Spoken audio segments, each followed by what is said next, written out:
ನಮಸ್ತೆ, welcome back to another vlog. ನಾನು ನಿಮ್ಮ ಪ್ರೀತಿಯ ಪ್ರೇಮ ಶಂಕರ್. ಐ ಹೋಪ್ ಎಲ್ಲರೂ ತುಂಬಾ ಚೆನ್ನಾಗಿದ್ದೀರಾ ಅಂತ ಅಂದ್ಕೊಳ್ತೀನಿ.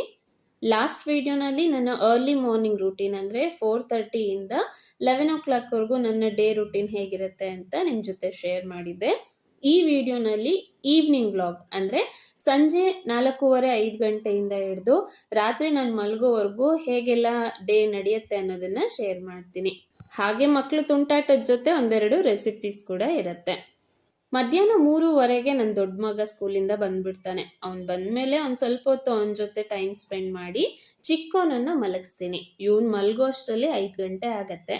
ಅದಾದಮೇಲೆ 1 ಗಂಟೆವರೆಗೂ ಅವನು ನಿದ್ದೆ ಮಾಡ್ತಾನೆ. ಸೊ ಆ ಟೈಮಲ್ಲೇ ನನ್ನ ನೈಟ್ ಅಡುಗೆ ಕೆಲಸನೆಲ್ಲ ನಾನು ಮುಗಿಸ್ಕೊಂಡ್ಬಿಡ್ತೀನಿ. ಆ್ಯಕ್ಚುಲಿ ಇವತ್ತು ನಾನ್ ವೆಜ್ ತೊಗೊಂಬರ್ತೀನಿ ಅಂತ ಹೇಳ್ತಾ ಇದ್ರು. ಬೇಡ, ವೆಜ್ಜಲ್ಲೇ ಏನಾದರೂ ಸ್ಪೆಷಲ್ ಮಾಡಿದ್ರೆ ಆಯಿತು ಅಂತ ಹೇಳಿ ವೆಜ್ ಬಿರಿಯಾನಿ ಮಾಡೋಣ ಅಂತ ರೆಡಿ ಮಾಡ್ತಾ ಇದ್ದೀನಿ. ನಾನಿಲ್ಲಿ ಒಂದು ಸ್ವಲ್ಪ ಕ್ಯಾರೆಟು, ಬೀನ್ಸ್ ತೊಗೊಂಡಿದ್ದೀನಿ ತರಕಾರಿನ. ಅದ್ರ ಜೊತೆ ಹಸಿಮೆಣಸಿನ್ಕಾಯಿ, ಈರುಳ್ಳಿ ಮತ್ತು ಶುಂಠಿ ಬೆಳ್ಳುಳ್ಳಿ ಪೇಸ್ಟ್, ಇದೆಲ್ಲ ನಾರ್ಮಲ್ ಆಗಿ ನಾವು ಪಲಾವ್ಗೆ ಹೇಗೆ ಹಾಕ್ತೀವಲ್ವ ಅದನ್ನೆಲ್ಲ ರೆಡಿ ಮಾಡ್ಕೊಳ್ತಾ ಇದ್ದೀನಿ. ಸೊ ಈ ವೆಜ್ ಬಿರಿಯಾನಿಗೆ ಬೇಕು ಅಂದರೆ ಒಂದು ಸ್ವಲ್ಪ ಆಲೂಗಡ್ಡೆ, ಕ್ಯಾಪ್ಸಿಕಮ್, ಹೂಕೋಸು, ಬೀಟ್ರೋಟ್ ಇದ್ದರೆ ಅದನ್ನು ಕೂಡ ಹಾಕ್ಬೋದು. ಟೇಸ್ಟ್ ತುಂಬ ಚೆನ್ನಾಗಿರುತ್ತೆ. ಸೊ ನನ್ನ ಹತ್ರ ಕ್ಯಾರೆಟ್ ಮತ್ತು ಬೀನ್ಸ್ ಅಷ್ಟೇ ಇತ್ತು ಇವತ್ತು, ಅದಕ್ಕೆ ಅದೆರಡನ್ನೇ ಯೂಸ್ ಮಾಡ್ಕೊಂಡು ಮಾಡ್ತಾ ಇದ್ದೀನಿ. ಹಾಗೆ ಪನ್ನೀರ್ ಕೂಡ ಇತ್ತು. ಪನ್ನೀರ್ ಮಸಾಲ ಮಾಡಿ ಪುಲ್ಕ ಮಾಡಿದ್ರಾಯ್ತು ಅಂತ ಅದಕ್ಕೂ ಕೂಡ ನಾನು ಅಟ್ ಎ ಟೈಮ್ ಮಸಾಲನ ರೆಡಿ ಮಾಡ್ಕೊಂಡಿದ್ದೀನಿ. ಇಲ್ಲಿ ಮಿಕ್ಸಿ ಮಾಡೋದಕ್ಕೆ ಒಂದು ಸ್ವಲ್ಪ ಹಸಿಮೆಣಸಿನ್ಕಾಯಿ, ಕರಿಬೇವು, ಕೊತ್ತಂಬರಿ, ಜೀರಿಗೆ, ಶುಂಠಿ ಮತ್ತು ಬೆಳ್ಳುಳ್ಳಿ ಹಾಕಿ ಒಂದು ಸ್ವಲ್ಪ ಜಾಸ್ತಿನೇ ಪೇಸ್ಟ್ ಮಾಡ್ಕೊಂಡಿದ್ದೀನಿ, ಎರಡಕ್ಕೂ ಆಗೋ ಥರ. ಹಾಗೆ ನಾನಿವತ್ತು ಈ ವೆಜ್ ಬಿರಿಯಾನಿನ ಅಗಾರೋ ರಾಯಲ್ ಎಲೆಕ್ಟ್ರಿಕ್ ರೈಸ್ ಕುಕ್ಕರಲ್ಲಿ ಮಾಡ್ತಾ ಇದ್ದೀನಿ. ಇದು 5 ಲೀಟರ್ ಕೆಪಾಸಿಟಿ ಇರೋವಂಥದ್ದು. ಇದರಲ್ಲಿ 1.5 kg ರೈಸ್ನ ಮಾಡ್ಕೋಬೋದು. ಈಗ ತೋರಿಸ್ತಾ ಇರೋವಂಥ ಬೌಲ್ ಬಂದು 5 ಲೇಯರ್ಡ್ ಸೆರಾಮಿಕ್ ಕೋಟೆಡ್ ಇರೋವಂಥದ್ದು. ಹಾಗೆ 2 mm ಥಿಕ್ನೆಸ್ ಇದೆ ಇದು. ಇದರಲ್ಲಿ ನಾವು 4 ಕುಕ್ಕಿಂಗ್ ಆಪ್ಷನ್ ನಮಗೆ ಸಿಗುತ್ತೆ. Steam, delay, start, keep warm, ಹಾಗೆ ಕ್ಯಾನ್ಸಲ್ ಅಂತ. ಜೊತೆಗೆ 6 ಪ್ರೀಸೆಟ್ ಕುಕ್ಕಿಂಗ್ ಫಂಕ್ಷನ್ ಕೂಡ ಇದೆ. ಅಂದರೆ sauté, oat meal, mixed grain, brown rice, white rice ಎಲ್ಲದನ್ನು ಇದರಲ್ಲಿ ನಾವು ಕುಕ್ ಮಾಡ್ಕೋಬೋದು. ಸೊ ಈಗ ನಾನು ಇದರಲ್ಲಿ ಒಂದು ಸ್ವಲ್ಪ ಎಣ್ಣೆ ಹಾಕಿದ್ದೀನಿ. ಎಣ್ಣೆ ಬಿಸಿ ಆದಮೇಲೆ ಇದಕ್ಕೆ ಸ್ವಲ್ಪ ಜೀರಿಗೆ, ಸಾಸಿವೆ, ಹಾಗೆ ಚಕ್ರ ಮೊಗ್ಗು, 2 ಪಲಾವ್ ಎಲೆ, ಇನ್ನು ಚಕ್ಕೆ, ಲವಂಗ ಮತ್ತು ಏಲಕ್ಕಿ ಇದಷ್ಟನ್ನು ಹಾಕಿ ಸ್ವಲ್ಪ ಬಾಡಿಸ್ಕೊಂಡಿದ್ದೀನಿ. ಅದಾದಮೇಲೆ ಹಸಿಮೆಣಸಿನ್ಕಾಯಿ ಮತ್ತು ಈರುಳ್ಳಿ ಕಟ್ ಮಾಡಿದ್ದಿತ್ತಲ್ವ ಅದನ್ನು ಕೂಡ ಹಾಕಿ ಒಂದು ಸ್ವಲ್ಪ ಬಿಸಿ ಮಾಡ್ಕೊಂಡಿದ್ದೀನಿ. ಅಂದರೆ ಲೈಟಾಗಿ ಫ್ರೈ ಮಾಡ್ಕೊಂಡ್ಮೇಲೆ ಹೆಚ್ಚಿ ಇಟ್ಕೊಂಡಿರೋಂಥ ತರಕಾರಿ ಹಾಗೆ ಪೇಸ್ಟ್ ರೆಡಿ ಮಾಡ್ಕೊಂಡಿದ್ವಲ್ಲ ಅದರಲ್ಲೂ ಅರ್ಧದಷ್ಟು ಇದಕ್ಕೆ ಹಾಕಿ ಲೈಟಾಗಿ ಫ್ರೈ ಮಾಡ್ಕೊಂಡಿದ್ದೀನಿ. ಸೊ ಅದೆಲ್ಲ ಆದಮೇಲೆ ಇದಕ್ಕೆ ಮಸಾಲಾನ ಆ್ಯಡ್ ಮಾಡ್ತೀನಿ. ಒಂದು ಸ್ವಲ್ಪ ಅರಿಶಿನ, ಉಪ್ಪು, ಖಾರದ ಪುಡಿ. ಆಲ್ರೆಡಿ ನಾವು ಹಸಿಮೆಣಸಿನ್ಕಾಯಿನೂ ಕೂಡ ಪೇಸ್ಟ್ನಲ್ಲಿ ಹಾಕ್ಕೊಂಡಿರೋದ್ರಿಂದ ನೋಡಿಕೊಂಡು ಖಾರ ಹಾಕಬೇಕು. ಹಾಗೆ ಒಂದು ಸ್ವಲ್ಪ ಗರಂ ಮಸಾಲ, ಧನಿಯಾ ಪುಡಿ, ಜೊತೆಗೆ 1-2 ಅಥವಾ 3 ಚಮಚದಷ್ಟು ಬಿರಿಯಾನಿ ಮಸಾಲ ಕೂಡ ಹಾಕಬೇಕು. ಟೇಸ್ಟ್ ತುಂಬ ಚೆನ್ನಾಗಿರುತ್ತೆ. ಇದರಲ್ಲಿ ನಾನು 2 ಟೊಮ್ಯಾಟೋನ ಚಿಕ್ಕದಾಗಿ ಕಟ್ ಮಾಡಿ ಹಾಕಿ ಫ್ರೈ ಮಾಡ್ಕೊಂಡಿದ್ದೀನಿ. ಸೊ ಟೊಮ್ಯಾಟೊ ಹಾಕೋ ಟೈಮಲ್ಲಿ ನನ್ನ ಮಗ ಬಂದು ಮಾತಾಡಿಸ್ತಾ ಇದ್ದ. ನಾನು ವಿಡಿಯೋ ಆನ್ ಮಾಡ್ಕೊಂಡಿದ್ದೀನಿ ಅಂತ ಅಂದ್ಕೊಂಡೆ, ಬಟ್ ಆನ್ ಆಗಿರಲಿಲ್ಲ, ಅದಕ್ಕೆ ಈಗ ಮೆನ್ಷನ್ ಮಾಡ್ತಾ ಇದ್ದೀನಿ. ಸೊ ಇದೆಲ್ಲ ಫ್ರೈ ಆದಮೇಲೆ ನಾನು 1/2 ಲೋಟದಷ್ಟು ಅಕ್ಕಿನ ತೊಗೊಂಡಿದ್ದೀನಿ. ಅದಕ್ಕೆ 2.25 ಲೋಟದಷ್ಟು ನೀರನ್ನು ಹಾಕಿ ತೊಳೆದಿರೋಂಥ ಅಕ್ಕಿನ ಹಾಕಿ ಈ ಲಿಡ್ನ ಕ್ಲೋಸ್ ಮಾಡ್ತಾ ಇದ್ದೀನಿ. ಸೊ ಇದೆಲ್ಲ ಕಂಪ್ಲೀಟಾಗಿ ರೈಸ್ ಕುಕ್ ಆದಮೇಲೆ ಬೀಪ್ ಸೌಂಡ್ ಬರುತ್ತೆ. ಅದಾದಮೇಲೆ ಇದು ಕೀಪ್ ವಾರ್ಮ್ ಫಂಕ್ಷನಲ್ಲೇ ಇರುತ್ತೆ. ನೆಕ್ಸ್ಟ್ ಪನ್ನೀರ್ನ ಈ ರೀತಿ ಕಟ್ ಮಾಡಿಕೊಂಡು ಇದಕ್ಕೆ ಒಂದು ಸ್ವಲ್ಪ ಉಪ್ಪು, ಖಾರ ಮತ್ತು ಅರಿಶಿನ ಹಾಕಿ ನೀಟಾಗಿ ಮಿಕ್ಸ್ ಮಾಡಿ ಒಂದು 10-15 ನಿಮಿಷದವರೆಗೂ ಮ್ಯಾರಿನೇಟ್ ಆಗೋದಕ್ಕೆ ಬಿಡ್ತೀನಿ. ಅಷ್ಟರಲ್ಲೇ ಇನ್ನೊಂದು ಮಸಾಲ ಕೂಡ ರೆಡಿ ಮಾಡ್ಕೊಳ್ತೀನಿ. ಪೇಸ್ಟ್ನ ರೆಡಿ ಮಾಡ್ಕೊಳ್ತೀನಿ. ಸೊ ಇದಕ್ಕೆ ಈರುಳ್ಳಿ ಮತ್ತು ಟೊಮ್ಯಾಟೊ ತೊಗೊಂಡಿದ್ದೀನಿ. 1 ಈರುಳ್ಳಿನ ಒಗ್ಗರಣೆಗೆ ಹಾಕೋಕ್ಕೆ ಅಂತ ಚಿಕ್ಕದಾಗಿ ಕಟ್ ಮಾಡ್ಕೊಂಡಿದ್ದೀನಿ. ಇನ್ನೊಂದನ್ನು ದೊಡ್ಡದಾಗಿ ಕಟ್ ಮಾಡಿದ್ದೀನಿ. ಜೊತೆಗೆ 2 ಟೊಮ್ಯಾಟೊನೂ ಕೂಡ ಈ ರೀತಿ ದೊಡ್ಡದಾಗಿ ಕಟ್ ಮಾಡಿ ಇಟ್ಕೊಂಡಿದ್ದೀನಿ. ಸೊ ಈಗ ಮ್ಯಾರಿನೇಟ್ ಆಗಿದೆ ಇದು. ಈ ರೀತಿ ಒಂದು ಬಾಣಲಿನಲ್ಲಿ ಸ್ವಲ್ಪ ಎಣ್ಣೆ ಹಾಕಿ ಈ ಪನ್ನೀರ್ನ ಅದಕ್ಕೆ ಹಾಕಿ 1-2 ನಿಮಿಷ ಇದನ್ನು ಲೈಟಾಗಿ ಫ್ರೈ ಮಾಡ್ಕೋಬೇಕು.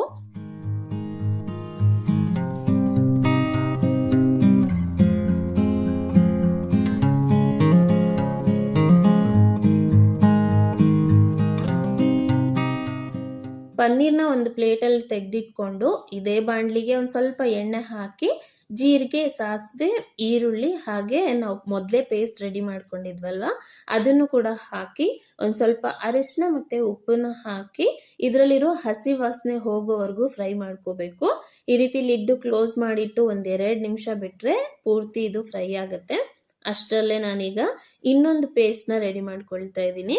ಇದಕ್ಕೆ ಟೊಮ್ಯಾಟೊ, ಈರುಳ್ಳಿ, ಸ್ವಲ್ಪ ಚಕ್ಕೆ, ಲವಂಗ, ಏಲಕ್ಕಿ, 1-2-3 ಕಾಳುಮೆಣಸು ಹಾಗೆ ಒಂದು ಸ್ವಲ್ಪ ಜೀರಿಗೆ ಹಾಕಿ ಪೇಸ್ಟ್ ರೆಡಿ ಮಾಡ್ಕೊಂಡಿದ್ದೀನಿ. ಈಗ ಈ ಪೇಸ್ಟ್ನು ಈ ಬಾಣಲಿಗೆ ಹಾಕ್ಕೊಂಡು ಇದರಲ್ಲಿರೋ ಹಸಿ ವಾಸನೆನೂ ಕೂಡ ಹೋಗೋವರೆಗೂ ಫ್ರೈ ಮಾಡ್ಕೋಬೇಕು. ಸೊ ನಾವು ಟೊಮ್ಯಾಟೊನಲ್ಲಿರುವಂಥ ನೀರಿನಂಶ ಹೋಗಿ ಎಣ್ಣೆ ಅಂಶ ಬಿಟ್ಕೊಂಡ್ರೆ ಇದು ಕರೆಕ್ಟಾಗಿ ಆಗಿದೆ ಅಂತ ಗೊತ್ತಾಗುತ್ತೆ. ಸೊ ಇದನ್ನು ಕೂಡ ಲಿಡ್ನ ಕ್ಲೋಸ್ ಮಾಡಿ 1-2 ನಿಮಿಷ ಮೀಡಿಯಮ್ ಫ್ಲೇಮಲ್ಲಿ ಇಟ್ಕೊಂಡು ಬೇಯಿಸಿದ್ರೆ ಬೇಗ ಆಗಿಬಿಡತ್ತೆ.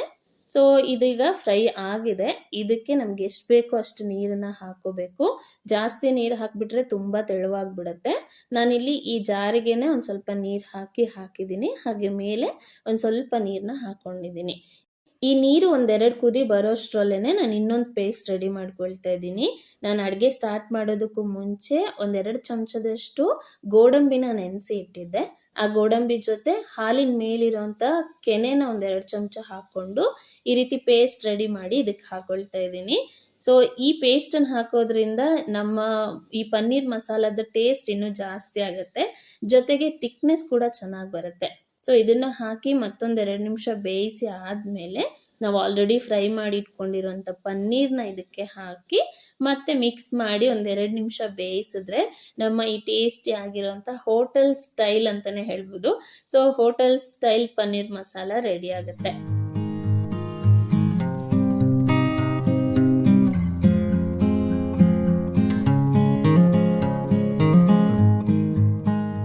ಈ ಗ್ರೇವಿ ಜೊತೆ ಪರಾಟ, ಚಪಾತಿ ಹಾಗೆ ಈ ರೀತಿ ಪುಲ್ಕ ಚೆನ್ನಾಗಿರುತ್ತೆ.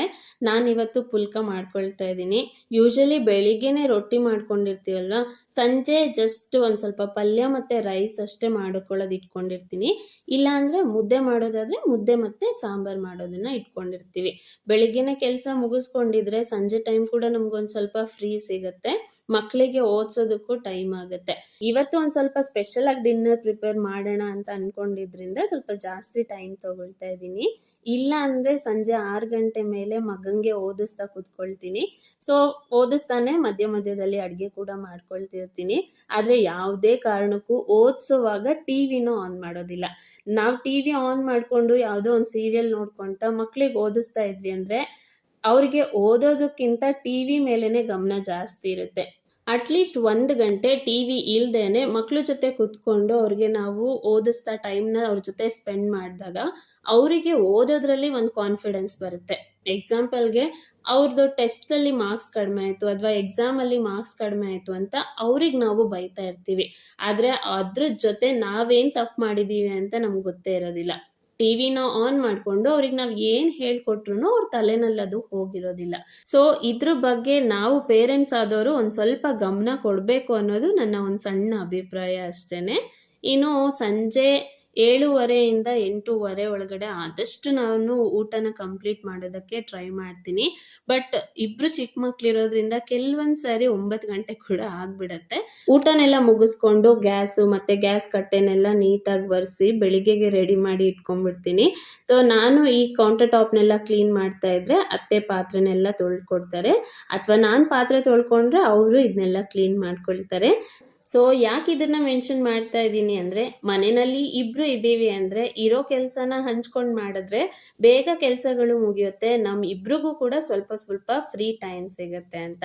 ಇನ್ನು ನೈಟೇನೆ ಈ ರೀತಿ ಎಲ್ಲ ಕಿಚನ್ನ ಕ್ಲೀನ್ ಮಾಡಿ ಇಟ್ಕೊಂಡ್ರೆ ಬೆಳಗ್ಗೆ ನಾವು ಎದ್ದು ಬಂದಾಗ ಫ್ರೆಶ್ ಅಂತ ಅನಿಸುತ್ತೆ, ಹೆವಿ ಬರ್ಡನ್ ಅಂತ ಅನಿಸಲ್ಲ, ಬೇಗ ಬೇಗ ನಮ್ಮ ಬೆಳಿಗ್ಗೆ ಕೆಲಸ ಕೂಡ ಮುಗಿಬಿಡುತ್ತೆ.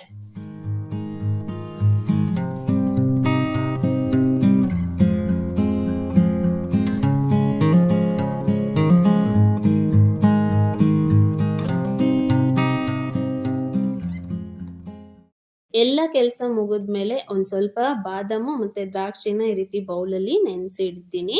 ಬೆಳಿಗ್ಗೆ ಖಾಲಿ ಹೊಟ್ಟೆನಲ್ಲಿ ನೆಂದಿರೋ ದ್ರಾಕ್ಷಿ ತಿನ್ನೋದ್ರಿಂದ ವೆಯ್ಟ್ ಗೇನ್ ಆಗುತ್ತೆ ಅಂತ ಹೇಳ್ತಾರೆ. ಸೊ ಮಕ್ಕಳಿಗೋಸ್ಕರ ಈ ಕೆಲಸ ಮಾಡ್ತಾ ಇದ್ದೀನಿ. ಹಾಗೆ ನನಗೋಸ್ಕರ ಅಂತ 1 ಲೋಟ ನೀರಲ್ಲಿ 1 ಚಮಚ ಮೆಂತೆಕಾಳನ್ನ ಹಾಕಿ ನೆನೆಸಿ ಇಡ್ತಾ ಇದ್ದೀನಿ. ಬೆಳಿಗ್ಗೆ ಖಾಲಿ ಹೊಟ್ಟೆಯಲ್ಲಿ ಈ ಮೆಂತೆಕಾಳು ನೆನೆಸಿರೋ ನೀರನ್ನ ಕುಡಿಯೋದ್ರಿಂದ ನಮ್ಮ ಹೇರ್ ಗ್ರೋತ್ ಚೆನ್ನಾಗಾಗತ್ತೆ, ಸ್ಕಿನ್ ಚೆನ್ನಾಗಾಗತ್ತೆ, ಜೊತೆಗೆ ಡೈಜೆಸ್ಟಿವ್ ಸಿಸ್ಟಮ್ ಕೂಡ ಚೆನ್ನಾಗಾಗತ್ತೆ ಅಂತ ಹೇಳ್ತಾರೆ. ವಾರದಲ್ಲಿ 1-2 ಸಾರಿ ಈ ರೀತಿ ಮೆಂತೆಕಾಳನ್ನ ನೆನೆಸ್ಕೊಂಡು ಆ ನೀರನ್ನ ಕುಡಿತೀನಿ. ಅಯ್ಯೋ ಬೂ ಹೋಗ್ಬಿಟ್ಟ ಅವನ ಅಶು, ಬೂ ಹೋಗ್ಬಿಟ್ಟ.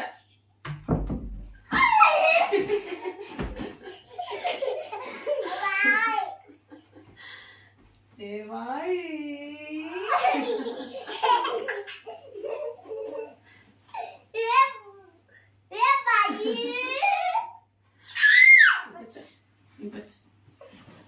ಲಾಲಿ ಲಾಲಿ ಲಾಲಿ ನೀ ಬೇಡ ಲಾಲಿ ಲಾಲಿ ಲಾಲಿ ನೀ ಬೇಡ ಬಚ್ ನನ್ನ ಮೇಲೆ ಬಚ್ ಇಲ್ಲಿ ನೋಡಿ ಅಷ್ಟೇ. ಲಾಲಿ ಲಾಲಿ ಲಾಲಿ ಜೋ ಜೋ ಲಾಲಿ ಚೆನ್ನಾಗಿದ್ದು ಜಾಣ ಖುಷಿದು ನಮ್ದು. ನೀ ಬೇಡ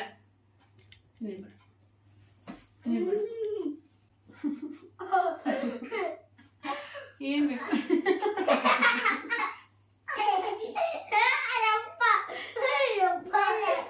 ಸರಿ ಸರಿ ನೀನ್ ಸರಿ.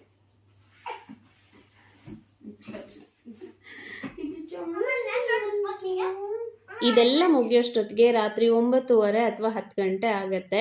ಅದು ಎಷ್ಟೊತ್ತೇ ಆಗಿರಲಿ ನೈಟ್ ಟೈಮಲ್ಲಿ ಸ್ಕಿನ್ ಕೇರ್ ಮಾಡೋದನ್ನ ಮಾತ್ರ ನಾನು ಮಿಸ್ ಮಾಡಲ್ಲ. ಸೊ ಸ್ಕಿನ್ ಕೇರ್ ಅಂದರೆ ತುಂಬ ಏನಿಲ್ಲ, ನೀಟಾಗಿ ಫೇಸ್ನ ವಾಶ್ ಮಾಡಿ ಒಂದು ಸ್ವಲ್ಪ ಕೊಬ್ಬರಿ ಎಣ್ಣೆನ ಈ ರೀತಿ ಅಂಗೈಯಲ್ಲಿ ಹಾಕ್ಕೊಂಡು ಅದನ್ನು 1-2 ಸೆಕೆಂಡ್ವರೆಗೂ ಈ ರೀತಿ ಉಜ್ಕೊಂಡು ಫೇಸ್ಗೆಲ್ಲ ನೀಟಾಗಿ ಅಪ್ಲೈ ಮಾಡ್ತೀನಿ. ರಾತ್ರಿ ಮಲಗುವಾಗ ಫೇಸ್ಗೆ ಈ ರೀತಿ ಕೊಬ್ಬರಿ ಎಣ್ಣೆನ ಹಚ್ಕೊಂಡು ಮಲ್ಕೊಳ್ಳೋದ್ರಿಂದ ನಮ್ಮ ಸ್ಕಿನ್ನಲ್ಲಿ ಏನೇ ಡ್ಯಾಮೇಜ್ ಆಗಿದ್ರು ಕೂಡ ಎಲ್ಲನೂ ಕ್ಯೂರ್ ಆಗುತ್ತೆ. ನನ್ನ ಮುಖದಲ್ಲಿ ತುಂಬ ಅಂದರೆ ತುಂಬಾ ಪಿಂಪಲ್ಸ್ ಇತ್ತು. ರೆಗ್ಯುಲರ್ ಆಗಿ ನಾನು ಕೊಬ್ಬರಿ ಎಣ್ಣೆನ ಯೂಸ್ ಮಾಡ್ತಾ ಇರೋದ್ರಿಂದ ಈಗ ಎಲ್ಲ ಪಿಂಪಲ್ ಮಾರ್ಕ್ ಕೂಡ ಹೋಗಿದೆ. ಸೊ ಇದಿಷ್ಟು ನನ್ನ ಈವ್ನಿಂಗ್ ರೂಟೀನ್. ಐ ಹೋಪ್ ಇಷ್ಟ ಆಗಿದೆ ಅಂತ ಅಂದ್ಕೊಳ್ತೀನಿ. ಮಾರ್ನಿಂಗ್ ರೂಟೀನ್ ವಿಡಿಯೋ ನೋಡೋದಾದರೆ ವಿಡಿಯೋ ಎಂಡಲ್ಲಿರುತ್ತೆ, ಹಾಗೆ ವಿಡಿಯೋ ಡಿಸ್ಕ್ರಿಪ್ಷನಲ್ಲಿ ಕೂಡ ಅದ್ರ ಲಿಂಕ್ ಕೊಟ್ಟಿರ್ತೀನಿ, ಚೆಕ್ ಮಾಡಿ. ಸೊ ಸಿಗ್ತೀನಿ ನೆಕ್ಸ್ಟ್ ವ್ಲಾಗಲ್ಲಿ. Bye, thank you.